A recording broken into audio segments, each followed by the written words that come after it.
O deputado provincial de Mississauga-Lakeshore, Rudy Cuzzetto, falou em exclusivo à CMCTV sobre o orçamento de 2021 de Ontário. O deputado esteve à conversa com o nosso jornalista Nuno Adães. Acompanhe. So we have with us Rudy Cuzzetto, member of the Provincial Parliament of Ontario for Mississauga-Lakeshore and also parliamentary assistant for the internal audience of the President of the Treasury Board and Minister of Finance, Peter Beden-Falvey. Hope I said everything right. So, Mr. Cuzzetto, I would like to begin by talking about the 2021 budget.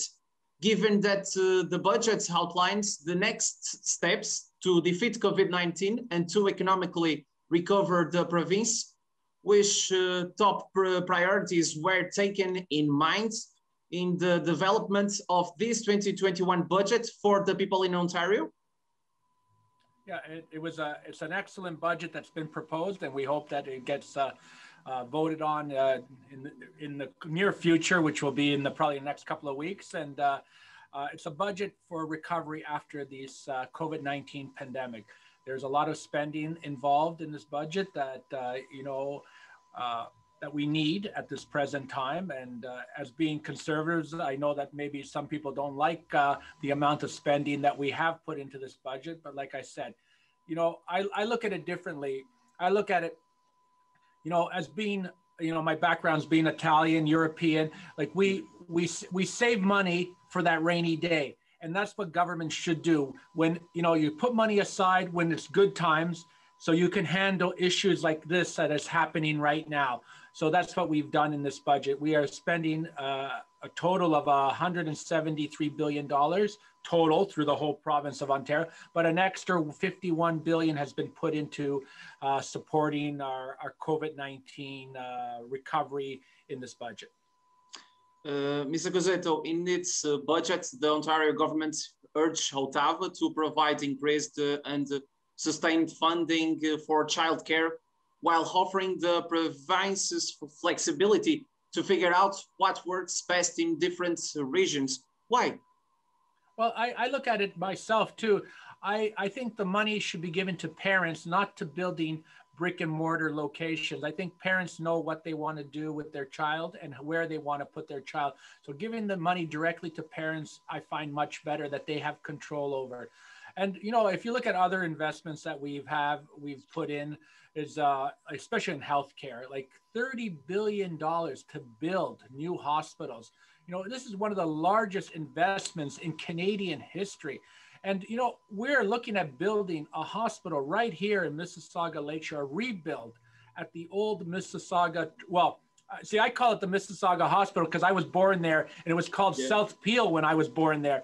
And this is a full circle for myself. Being at the hospital where I was born now is going to get a new build right there on that piece of property that we need. And this will be one of the largest hospitals in Canada, right here in Mississauga. This is great news for the citizens of Mississauga and of Peel. Yep. Very well, Mr. Cuzzetto. Included in the budget is a third round of payments through the Ontario COVID-19 child benefits. The support was doubled to $400 per child and $500 per child with special needs. What was considered for this increase? Well, we figured this would help even with families to get people back to work.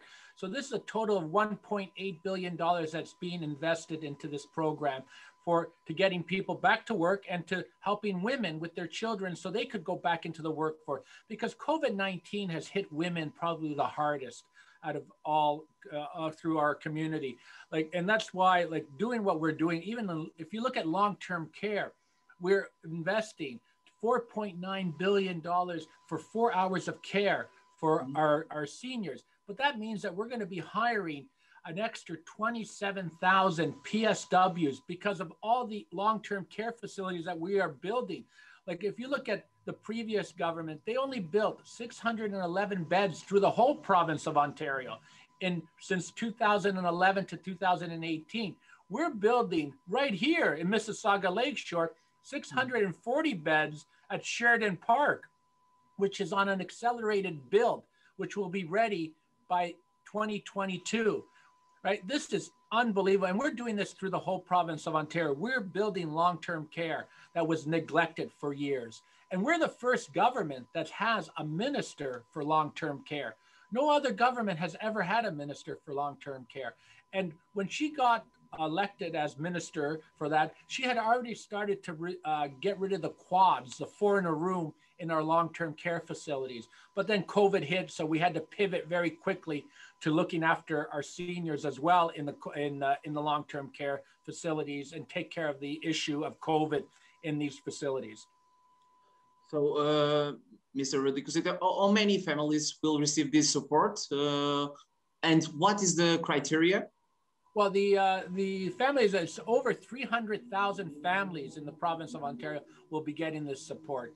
And this is great news for the families of Ontario. That, we're continuing to spend because we know that we have to help to get us to the recovery that we're going to need after COVID-19.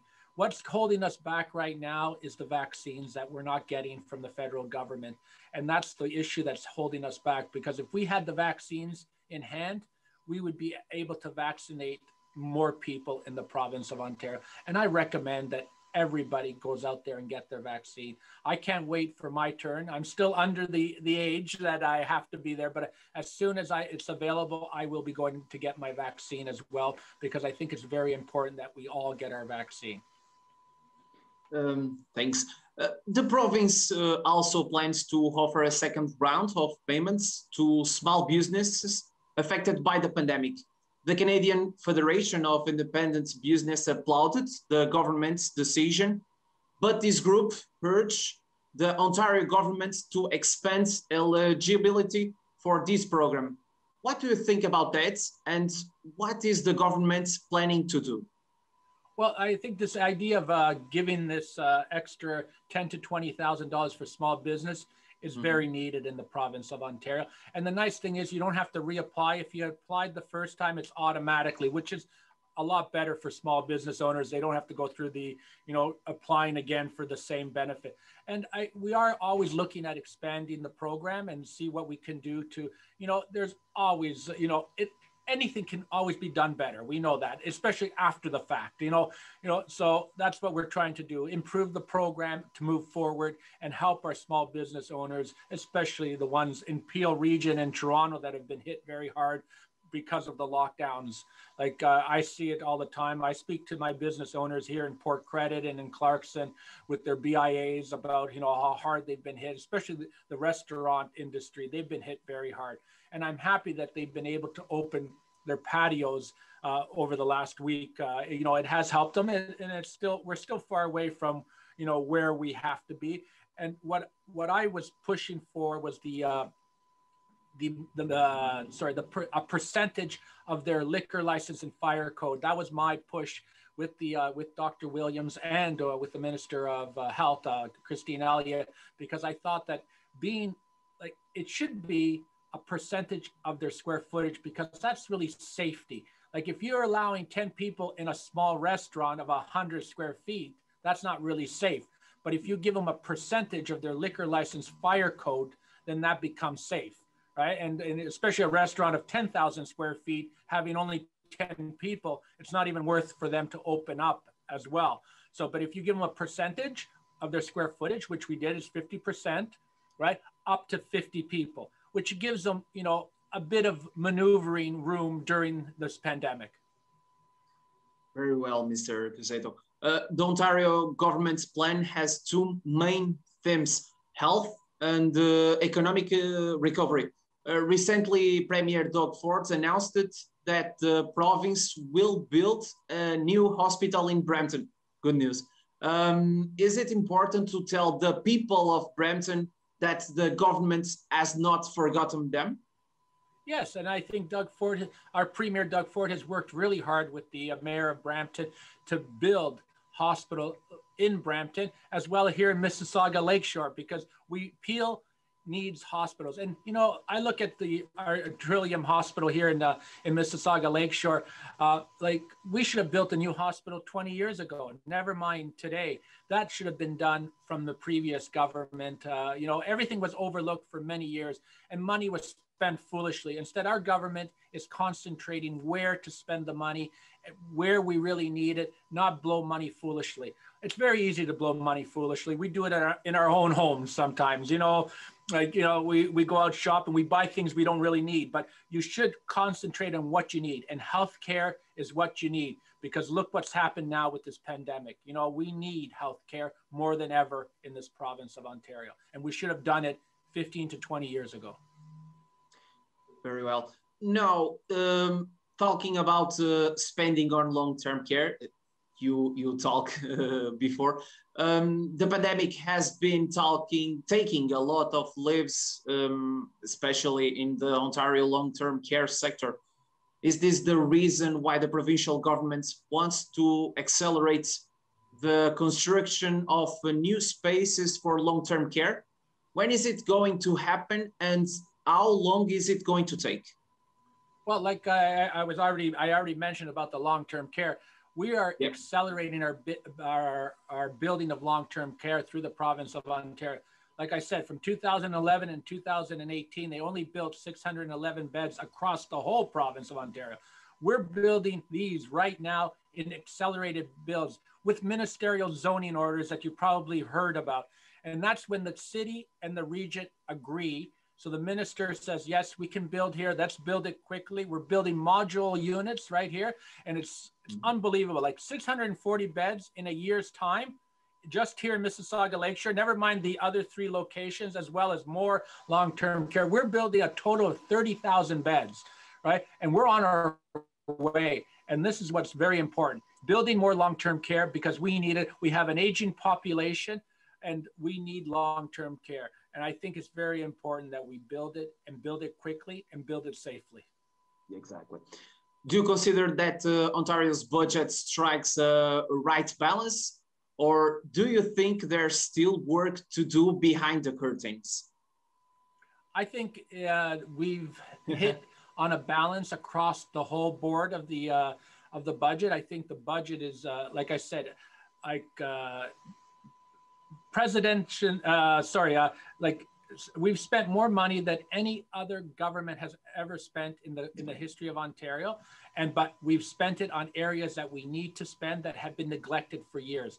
You know, like you always say, could you do better? You can always do better after the fact. Like that's with everything in life, you know, like, you know, after you look at what's gone, oh, we could have done this, could have done that. But at that present time, I think this budget is going to help Ontario recover from COVID-19. And I can't wait for the 2022 budget, because I know that will be even better. Very well. So let's go to talk a little bit about the Portuguese community. Our Portuguese Canadian community is known best for their small companies and also creating jobs, particularly in the food and construction sectors, 2 of the most affected during this pandemic. What advice do you have for these owners who have been struggling a lot in the last few months? Well, it's difficult. I know, and I've spoken to a lot of Portuguese construction companies and small business owners in the Port Credit area, and they've been struggling very hard. And I want to thank them for everything they've done during this pandemic. And I know that the funding that we have given them will help them get through, you know, as much as they can. And I hope that they're, you know, if we continue getting vaccines, which I'm hoping we will from the federal government, we will get back to, you know, improving, opening up our economy and having these companies do better moving forward. Before COVID hit, we had created over 315,000 jobs in the province of Ontario. So we have the capability, we have the people, the Portuguese community, all the communities out there that can work, and they want to work. So as soon as this pandemic is over, I can see Ontario booming again and become the economic engine of Canada once again. Very well. Recently, Ontario's Minister of Health, Christine Elliott, said that the Portuguese community may be rested with regard to mental health care in the first language. All this happens after the news that accounts the closing of the Toronto Western Hospital psychiatry clinic. Good news for the Portuguese community. What do you think about this good news? I think it's excellent news. I know that we're spending $525 million in mental health through the province of Ontario. And be honest, again, I can say we're the first government that's ever had a minister for mental health. No other government has, and I know Minister Tabolo is an excellent minister. He knows that portfolio inside out, and he's the one that's going to deliver help for the people of Ontario. And I know mental health has been a big issue, especially with COVID-19. I can see it, even in our own households, the stress of, being at home, not being able to go to school for our children. This has been very hard for our families, across the province. So I'm very grateful to have a minister like Michael Tabolo to deliver this, these funds to the people of Ontario to get us back to where we should be. Thank you so much. Before we end our interview, do you have any message for our Portuguese Canadian community?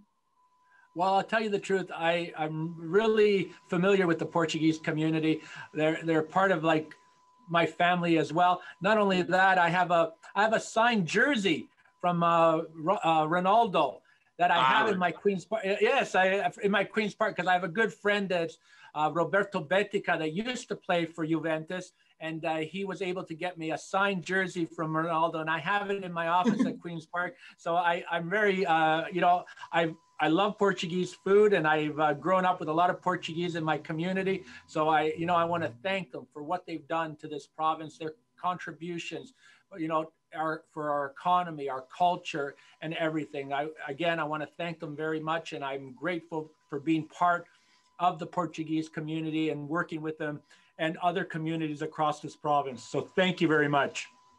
Thank you so much, Mr. Cuzzetto. Thank you for receiving us and the opportunity to share your opinion with us.